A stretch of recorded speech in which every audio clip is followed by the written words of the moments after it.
সুনামগঞ্জ ছাতক উপজেলার সিংচাপ ইউনিয়নের গহরপুর গ্রামে কথিত তাজউদ্দিন বাহিনী দীর্ঘদিন ধরে এলাকায় হামলা, ভাঙচুর, হুমকি ও মিথ্যা মামলার মাধ্যমে আতঙ্ক সৃষ্টি করার প্রতিবাদে মানববন্ধন করেছেন গ্রামবাসী। সম্প্রতি মসজিদের ভেতরে ঢুকে মুসল্লিদের ওপর হামলার ঘটনায় 10 থেকে 12 জন আহত হয়েছেন বলেও দাবি করা হয়, যা স্থানীয়দের মধ্যে তীব্র ক্ষোভের সৃষ্টি করেছে। শনিবার বিকালে পাকা সড়কে 2 ঘণ্টাব্যাপী কর্মসূচিতে শতাধিক এলাকাবাসী অংশ নেন। গ্রামবাসীর অভিযোগ, স্থানীয় পুলিশ ফাঁড়ির কিছু সদস্যদের নীরব সমর্থনেই অভিযুক্তরা বেপরোয়া হয়ে উঠেছে। তবে ওসি মিজানুর রহমান ঘটনাস্থল পরিদর্শন করে শান্ত থাকার আহ্বান জানিয়েছেন।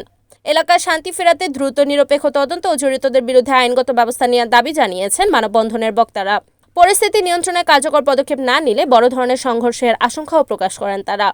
গ্রামবাসীর অভিযোগ, জাউয়া বাজার পুলিশ ফাঁড়ির ইনচার্জের একটি অংশ তাজউদ্দিন বাহিনীকে গোপনে সহায়তা দিচ্ছে, ফলে সন্ত্রাসীরা গ্রামে আরও নির্ভীক হয়ে উঠেছে। তবে গত শুক্রবার ঘটনাস্থলে গিয়ে ওসি মিজানুর রহমান দুই পক্ষকে শান্ত থাকার পরামর্শ দিলেও গ্রামবাসীর দাবি, সন্ত্রাসীরা কোনো নির্দেশ মানেনি, বরং পরের দিনই আরও বেপরোয়া আচরণ করেছে।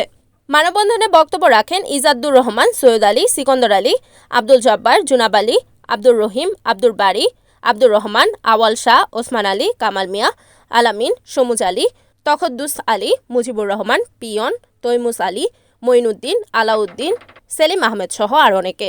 গ্রামবাসীর আশঙ্কা, বর্তমান পরিস্থিতিতে কার্যকর ব্যবস্থা না নিলে বড় ধরনের সংঘর্ষের সম্ভাবনা রয়েছে। পাল্টাপাল্টি অভিযোগ, মামলা ও হামলার কারণে গ্রামের পরিবেশ দ্রুত অবনতি ঘটছে। গ্রাম বর্তমানে গোলাপগঞ্জের মতো পরিণত হয়ে গেছে। বর্তমানে আমাদের গরপুর গ্রামে এমন কোনো দিন নাই, প্রতিটা দিন আমাদের সাধারণ মানুষের উপরে যেইভাবে অত্যাচার শুরু হয়েছে, প্রতিটা দিন রাত্রে আমাদের গ্রামের কোনো মানুষ শান্তিতে বসবাস করতে পারেন না।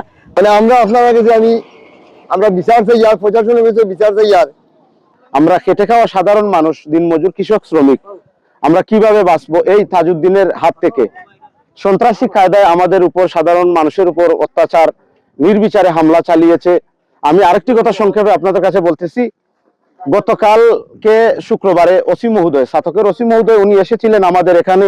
এই পরিস্থিতি দেখে উনি শুক্রবারে যে মসজিদের মাইকে উনি সবার শান্তি রক্ষার্থে অনেক কিছু বলে গিয়েছেন। আমরা ওনার উপর আস্থা রেখে আমরা এই জায়গা থেকে বিরত নিয়ে আমরা রয়েছি। তবে ওসি সাহেব ওখানে এসে 44 এবং 44 জারি করে গিয়েছেন, আর বলে গিয়েছিলেন কারোর সাথে কোন সংঘর্ষে জড়াবেন না।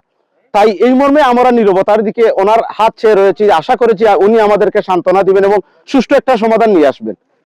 রিপোর্ট তাজিদুল ইসলাম, NNTV, সুনামগঞ্জ।